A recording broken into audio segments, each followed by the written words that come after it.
I guess just overall your thoughts on the season you guys had. It seemed like at the beginning of the year it'd be tough to find some wins this year. Yeah, it was a little bit what we expected coming in. We had a good start to the season, and obviously we made some changes. And for us, it was never about the result this year. It was always about the process and us. Al doing his work coming in here and just figuring out what he felt was best for our depth chart. And I think he's done a heck of a job, guys. He's built an identity with our team. He's brought in players which play stylistically similar to each other, and he has a way he wants to play. He has envisioned what he has his hockey team, and I feel that me and him are very aligned in how we want our hockey players to play and what we want our hockey players to represent. So I think it's just the start of it. We talked a lot about the process and about building the culture here, and obviously last night wasn't the way we wanted to go out, but I love the way we stuck up for each other, and we believe in each other, and we have pride for each other. What did you learn as your first year head coach here? The list is so long I couldn't even tell you, but it's been a great experience for myself, and I think John Paddock did a great job of setting me up with experience. I always have him in a phone call away to fall back and experience with him, and obviously Ken, Al, and Evan have done a great job and a great support system for me.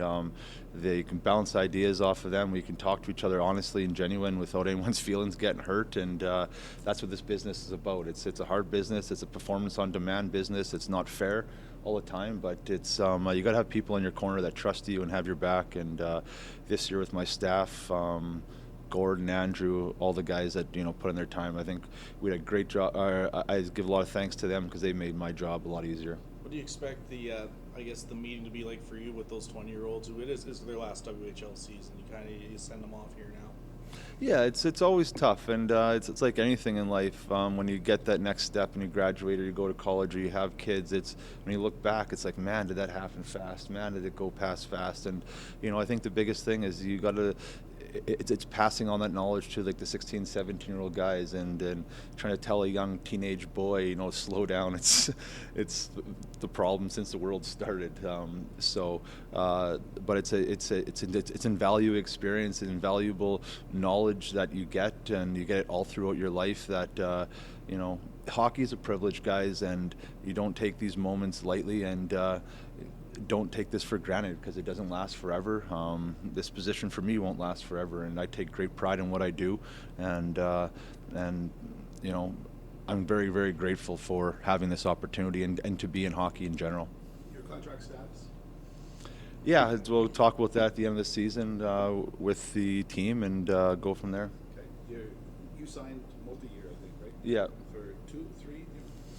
Yeah, I don't really want to talk too much about the contract, stuff like that. That's be kind of more like, for Al and those guys to talk about. But for me, Daryl, I believe in what I can do.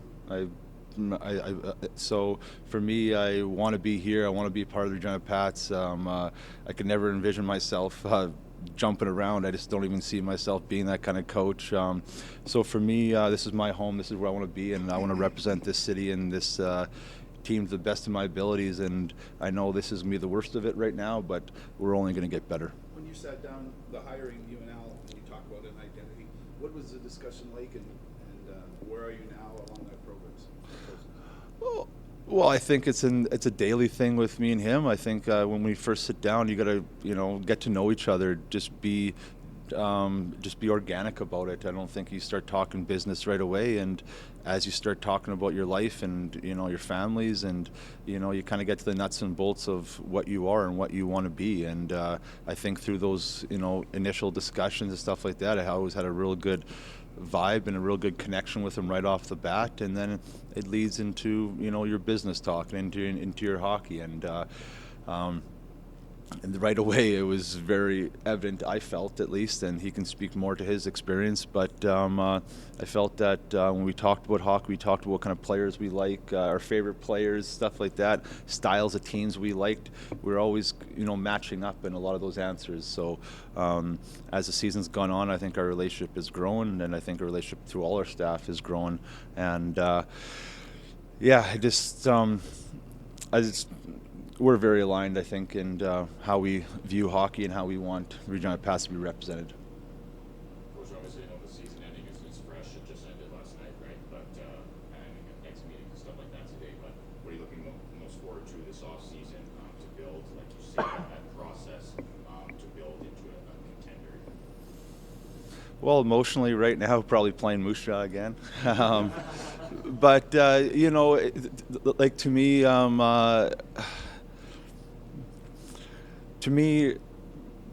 starting at the bottom has never scared me. Being where we're at right now is nothing that I feel overwhelmed about. I feel real confident, and especially with Al having our back and the staff they have, that this is just a matter of time, and we got to go through this process right now. So I'm ready to get back to work. I want to be playing tomorrow. I never want to be in this situation again.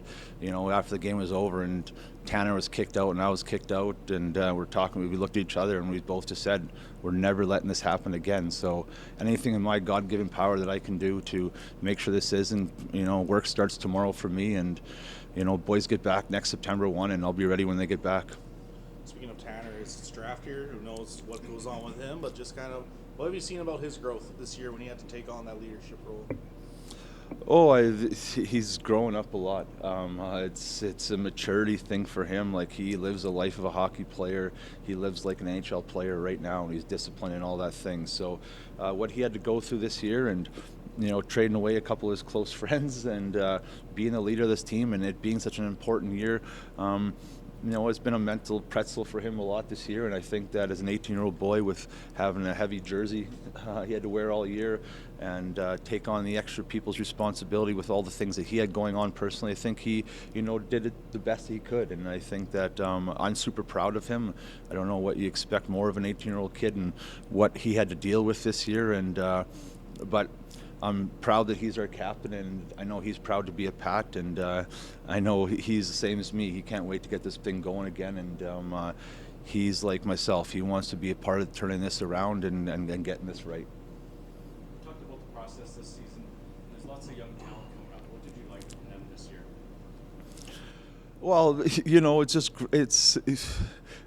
sometimes it's hard to like rookies, but it's all about the process, and it's all about letting them have mistakes and listening to their worries and doubts, and being mad at you sometimes, and that's all part of it. And I just know, and going through this a couple of times, that Cole Temple, Allman, Bridgman, Moore, Butchikowski, the Vaughns, deal with those guys on a daily basis, and it's not always good and it's not always fun, but I really believe that all those boys in 2 years from now are all going to be better for it. And it's a maturity thing, and a lot of times the best thing that these boys can get is maturity. And they're 16, 17 years old, and sometimes that doesn't happen until 23, 24. And some of these guys, we're pushing them hard, and we're giving them hard lessons, and we're teaching them hockey, but we're teaching them about life and what to expect, and we're demanding these guys to treat hockey like a job and to show up every day and do your job. And it's hard, and you remember having your job for the very first time. Well, it's what we're demanding of these guys, and then on top of that, we're demanding excellence,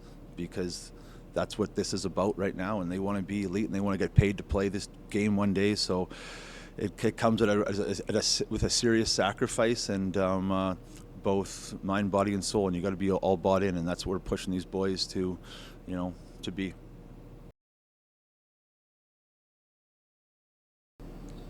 Al, just overall your thoughts on the season.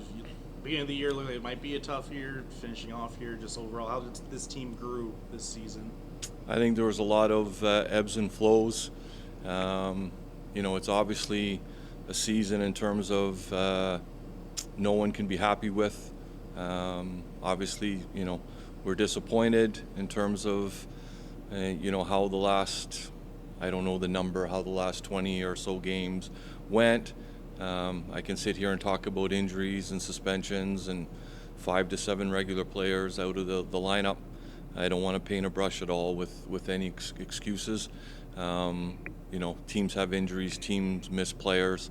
Other guys need to step up. We got off to a very good start to the season. I think it was a little bit of a mirage. We had no players at NHL camps. You look at our first 5 or 6 wins, you can really look at the fact that we were playing a number of teams that were very shorthanded because they had teams at NHL camps. It raised our hopes a little bit, but at the end of the day, reality hit us in the face, and we are what we are. And while the season is disappointing, and you want to remain as competitive as possible, I'm not sure at the end of the day the way the season went wasn't totally unexpected, especially when you look at the decisions we made around the deadline and how we feel we need to move forward. We don't want this to be long-term pain, and if we don't do the things that we started to do at the deadline, it's going to be a long haul to get back to competitiveness. And but we've got lots of fuel. We've got lots of reasons to just move forward and understand what we need to do to get better. Everything's on the table for me this off season and beyond in terms of building this team, how we get better in the short term, while at the same time with an eye on getting to a point where there's one thing to be competitive, there's one thing to get into the playoffs, there's another level in terms of being a contender, and we've got a long way to go to get there, but we have to do the right things to give us a chance to get there. How different is this off season for you then, just now that you've seen this team a full year, you get the full off season and everything? Well, there's a lot of things coming in here, and I came in a little bit late in the summer with finishing up the Hockey Canada responsibilities and the Helinka and all that. I think for me there was a evaluation around personnel both on and off the ice. Now you take the steps to continue to execute that plan and what you feel we need to do to get better. And that's my responsibility is to look in the moment, to look in the big picture, but at the same time evaluate the entire organization. And I've done that, and we'll get through our exit meetings here. We'll get through the draft, and then we'll look at. I'm not saying there's decisions to be made.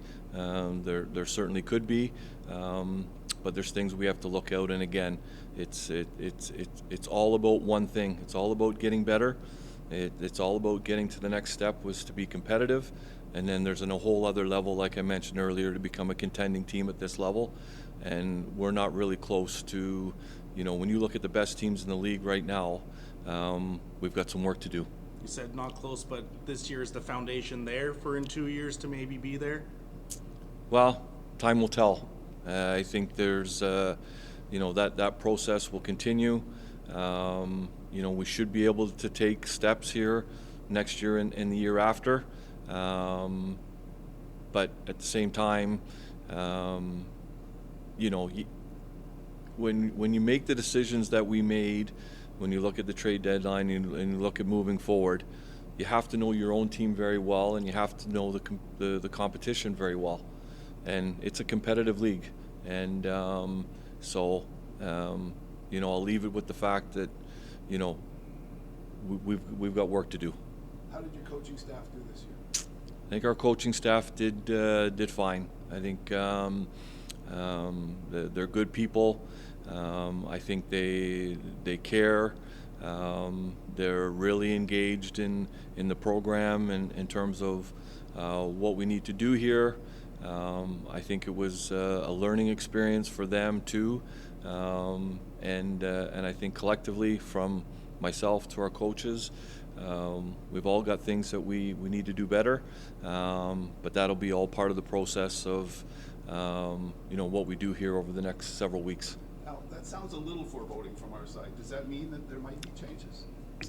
What? Am I reading too much into that when you're saying you're going to assess the coaches? Am I reading too much into that? I'm assessing and evaluate every player, every coach, every trainer, every scout, everybody on the hockey ops side has been me getting to know them, me evaluating the job that they've done, and me making decisions moving forward.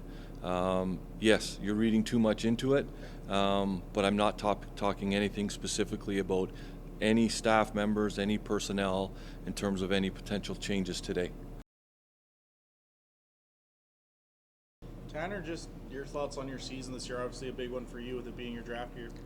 Yeah, I thought I played pretty good throughout the season. I thought a goal of mine was kind of be consistent throughout the whole season, kind of with my work ethic, being competitive each night, and kind of obviously want to produce points-wise. So I thought my season was pretty good for the most part. What did you learn just leadership-wise this year with the captaincy and it being a tough year for this team?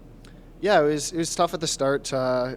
Being a younger captain, I thought I had to make a couple adjustments and stuff like that. But I thought as the year went on, I kind of got better at it. Got better at talking in the room and stuff like that. But it's tough when you lose a lot of games and you're not winning a lot. It's hard to keep the atmosphere good in the room and stuff like that. But yeah, it was good first season. What do you kind of do now with the off season? Like I said, your draft year coming up. Yeah, just go home, kind of take a couple of weeks off, rest up, heal my body, and get back to work, working out, training, and stuff like that. So. Obviously, goal is you get drafted, you stick in the NHL. But if you're back here next year, how much are you looking forward to that? Yeah, really looking forward to it. I mean, we got a lot of returning guys next year, so we're going to be a different team. We're going to come in with a good mentality and want to win next year. So yeah, we got a good group of guys ahead of us. So.